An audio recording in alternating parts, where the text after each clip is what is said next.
नमस्कार, मी शोभा जाधव. आज मी आपल्याला खूप सोपी अशी रेसिपी दाखवणार आहे. तर ती म्हणजे आहे पिठलं. तर भाजीला काही नसेल ऐन वेळेस फ्रीजमध्ये आपण अचानक भाजी करायला जातो आणि असं लक्षात येतं की आपल्याकडे भाज्याच संपलेल्या आहे. तर मग अशा वेळेस आपण काय करणार ना, तर आपण पिठलं सहजपणे करू शकतो. आणि पिठलं हे गरम गरमच करायचं, म्हणजे करून ठेवण्याची गोष्ट नाही ती. आपण गरम गरमच ते करायचं आणि गरम गरमच ते खायला वाढायचं. तर असं आहे की पिठल्याचे पण खूप सारे प्रकार आहेत. तर आज मी एक वेगळा नवीन असा पिठल्याचा प्रकार दाखवणार आहे. काही जणांना माहिती असेल, काही जणांना माहिती नसेल. तर आज आपण त्याची माहिती करून घेऊया. आणि आज मी दाखवणार आहे शेवग्याच्या शेंगांचं पिठलं. तर त्याच्यासाठी आपण साहित्य बघूया. मी अशा छान 2 शेंगा घेतलेल्या आहे. मागच्या आठवड्यात मी गावी जाऊन आले. गावावरनं भरपूर अशा शेंगा दिलेल्या, शेवग्याच्या शेंगा. शेतामध्ये झाड आहे त्याच्या. तर ते मी 2 अशा छान घेतल्या आणि त्याला मी स्वच्छ कट केले असे पीसेस. आणि ते छान चिरून घेतले आणि वरचे साल अशी काढून स्वच्छ पाण्याने धुवून घेतलेलं आहे. नंतर आता मला साहित्य लागणार आहे. 2 छोट्या आकाराचे कांदे घेतलेले आहे. जर समजा मोठा आकार असेल तर तुम्ही एक कांदा घेतलात तरी चालणार आहे. 4 ते 5 हिरव्या मिरच्या घेतलेल्या आहे, कमी तिखट अशा. आणि एवढी सारी कोथिंबीर. कोथिंबीरीचं प्रमाण जास्त कमी करू शकता. मी आता एवढीच घेतली आहे कारण माझ्याकडे कोथिंबीरच नाही आहे. मी निवडून ती मला एवढी मिळाली, तर मग मी त्यात ती घेतली. कोथिंबीर जास्त टाकली तरी आवडीनुसार चालणार आहे. ज्यांना लसूण आवडत असेल त्यांनी लसूणसुद्धा चालणार आहे, पण मला काही लसूण एवढा पिठल्यामध्ये आवडत नाही, त्यामुळे मी लसूण स्किप करते. आणि मेन पिठल्याचं साहित्य म्हणजे चण्याचं पीठ. ते आपल्याकडे ऑलवेज सगळ्यांच्याचकडे घरी अवेलेबल असतं. तर आता आपण सर्वप्रथम चण्याचं पिठाचं प्रमाण, म्हणजे आता मला कमीच करायचं आहे. 2च शेंगा आहेत आणि मला थोडंसंच पिठलं करायचं आहे. तर जितकं तुम्ही जास्त पीठ घेणार, कमी पाणी टाकणार, तेव्हा घट्ट होतं. आणि कमी पीठ घेऊन हे केलं, पाणी जास्त घेतलं तर व्यवस्थित आपल्याला पिठलं घालतात. तर मी हे 2 माझे म्हणजे एवढ्या हातामध्ये येईल तेवढे मी 2च घेतलेले आहे. अजून थोडंसं घेऊया, पाणी थोडं जास्त करूया, म्हणजे 2.5पर्यंत एवढं पीठ मी घेतलेलं आहे. वाटीने जर मोजलं तर अर्धी वाटी होणार आहे हे. तर मी आता हातानेच मोजलेलं आहे. हे पण आता मला लागणार आहे. आणि बाकीचं फोडणीचं साहित्य मला लागणार आहे. जिरं, मोहरी, हिंग थोडंसं आणि हळद वगैरे असं लागणार आहे. तर चला आपण आता कृतीला सुरुवात करूया. आता सर्वप्रथम इथे मी गॅस पेटवते आहे. गॅस पेटवलेला आहे. अशी एक छोटीशी कढई आहे माझ्याकडे, ती स्वच्छ धुवून घेतलेली आहे. त्यामध्ये अंदाजे 2 ग्लास पाणी टाकायचं.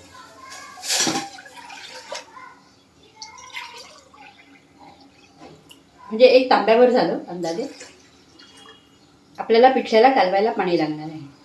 पाणी गॅस फास्टच ठेवायचा. पाणी जरा गरम होऊ द्यायचं आहे. आणि त्याच्यामध्ये अगदी थोडंसं पिंच, अगदी चिमटीत बसेल एवढं मीठ टाकायचं आहे. आणि त्यात ह्या शेंगा मी ज्या स्वच्छ धुवून घेतलेल्या आहे, वरची साल काढून घेतलेली आहे, त्या आपण इकडे उकळून घेणार आहोत. इथे पूर्ण शेंगा छान शिजवून घ्यायच्या आहेत. गॅस मिडियम ठेवायचा आहे. 5 ते 7 मिनिटांमध्ये शेंग चांगली शिजली जाते. तर आपण आता शेंगा शिजवून घेऊया. तोपर्यंत मी कांदे आणि मिरची कट करून घेते. बघू शकता 5 ते 7 मिनटं झालेली आहेत शेंगा उकडायला टाकून. आणि छान शिजत सुद्धा आहे. आणि अशी दाबून बघायची. तर इथे थोड्या वेळ आपण अजून शिजू देऊया. 2 मिनटं, अजून 1-2 मिनटं आपण शिजू देऊ. बघू शकता शेंग छान शिजलेली आहे. मी चमच्याने असं दाबून बघितलं की बा व्यवस्थित अशी तुटते, म्हणजे शिजलेली आहे. आता ह्या स्टेजला काय करायचं, आपल्याला गॅस बंद करायचा आहे. आणि ह्या ज्या शेंगा उकडलेल्या आहेत त्या आपण एका ताटलीत काढून घेणार आहोत.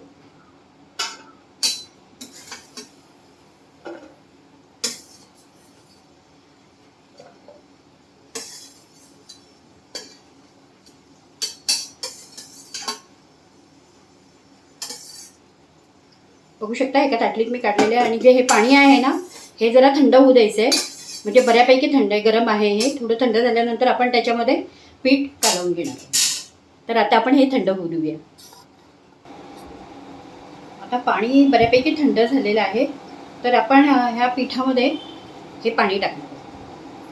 सगळं पाणी टाकायचं आहे. तर आपल्याला पिठलं असं पातळसं बनवायचं. त्यामध्ये जाणार तुमचं चवीनुसार मीठ. इकडे थोडंसं टाकलेलं आहे, इतकं काहीच टाकलेलं नाही मी. आणि हे थोडीशी हळद घालून बघा.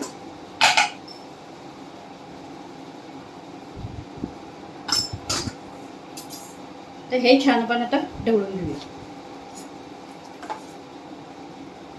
म्हणजे गुठळ्या राहिल्या नाही पाहिजे अशा प्रकारे आपण ढवळून घेणार. म्हणूनच पाणी थंड करून टाकायचं, म्हणजे गुठळ्या होत नाही. तर आता मी छानपैकी ढवळून घेते. बघू शकता छान मी मिक्स करून घेतलेलं आहे. वरतून मी वेगळं पाणी घातलेलं आहे, जे आपण शेंगांचं शिजवलेलं आहे ना, तेवढंच मी त्यामध्ये टाकलेलं आहे. आता ह्यामध्ये आपण कोथिंबीर घालूया, चिरून घेतलेली बारीक, धुवून आणि बारीक चिरून घेतलेली आहे. आता ह्याच्यापेक्षा आपल्याला जास्त जर पिठलं करायचं असेल तर मग सगळं प्रमाण डबल घ्यायचं. शेंगा 4 असतील तर मग पीठ पण डबल घ्या. पाणीसुद्धा मी जे सांगितलं 2 ग्लास पाणी 4 ग्लास घ्यायचं. आणि मग थोडंसं भांडं मोठं घेऊन करायचं. मग ती सगळ्यांना आपल्याकडे किती व्यक्ती आहेत त्याच्यात. आता हे 2 माणसं सहज खाऊ शकतात, 2 ते 3 जण पण खाऊ शकतात. आता हे मिश्रण आपलं रेडी झालेलं आहे पिठल्यासाठी. हे आपण साईडला ठेवूया. आणि आता आपण फोडणीची तयारी करूया. मी गॅस पेटवते आहे. कढई पण मी स्वच्छ धुवून घेतलेली आहे, बघू शकता. आता आपण कढई गरम करायला ठेवलेली आहे.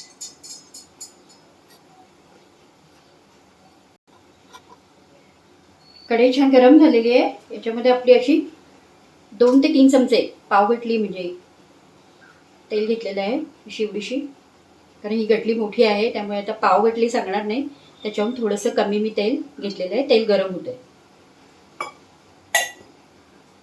तेल गरम झाल्यानंतर इथे आपण हिंग टाकूया थोडासा, पिंच, एक असं चिमूटभर हिंग. नंतर ह्याच्यामध्ये जाईल मोहरी. गॅस मी फास्टच ठेवलेला आहे. मोहरी थोडी तडतडू द्यायची आहे.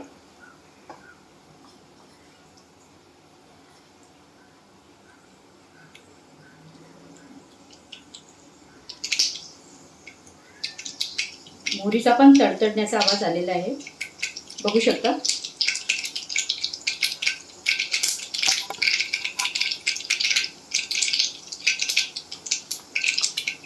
अर्धा चमचा गॅस कमी केलेला आहे. अर्धा चमचा जिरं. नंतर ह्याच्यामध्ये जाईल हिरवी मिरची.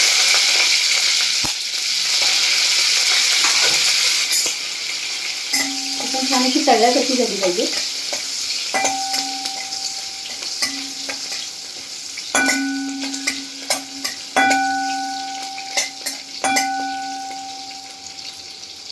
कुठच्याही पदार्थाला ना फोडणी छान बसली पाहिजे, फोडणी जळाली नाही पाहिजे, म्हणजे मग तो जसा जळकट करपट वास असा लागत नाही.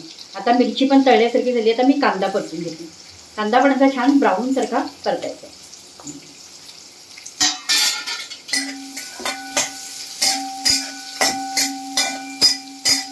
आता कांदा मी छान परतून घेते. बघू शकता कांदा पण मी छान परतलेला आहे, थोडासा लालसर झालेला आहे आणि मऊ सुद्धा सुटला पण आहे छान. आता आपण हे मिश्रण जे केलेलं आहे ते थोडंसं ढवळायचं आहे. मी एकदम वेगळं पाणी वापरलेलं नाही, फक्त जे शेंगांचं शिजलेलं पाणी आहे ना त्यातच हे पिठलं बनवायचं आहे. वेगळं पाणी वरतून टाकायचं नाही. जेवढं तर समजा जास्त असेल तर मग थोडं जास्त पाणी घ्यायचं, म्हणजे मग पाण्याचा अंदाज घ्यायचा बरोबर.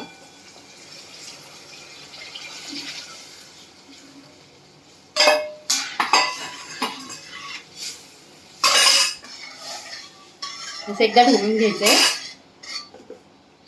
आणि या ज्या शिजलेल्या शेंगा आहेत ह्या आपण ह्याच्यामध्ये टाकायच्या आणि छान हलवायचं आहे. आणि गॅस मीडियम करायचा आहे थोडा. आणि 3 ते 4 मिनिटांमध्ये पिठलं शिजतं. आता आपण त्याला शिजू देऊया. छान आपलं पिठलं शिजतं आहे. एकदा त्याला आपण असं हलवून घेऊया.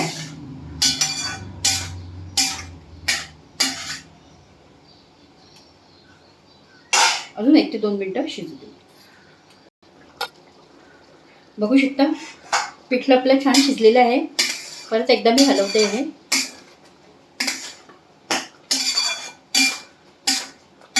ह्या टाईपमध्ये अशी कन्सिस्टन्सी आली पाहिजे, म्हणजे थोडंसं असं थपथपीत झालं पाहिजे. अगदी कोरडं पण पिठलं चांगलं लागत नाही. आपलं ऑलमोस्ट पिठलं तयार आहे. आपण आता गॅस बंद करत आहोत.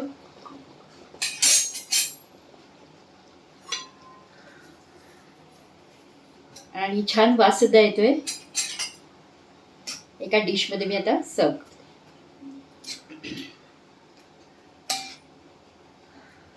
त्या शेंगा सोकायला पण खूप छान वाटतात पिठल्यामधल्या, आणि पिठल्याला पण अशी वेगळी अशी चव येते, कारण का आपण ते शेवग्याच्या शेंग्याचं पाणीच फक्त यूज केलेलं असतं.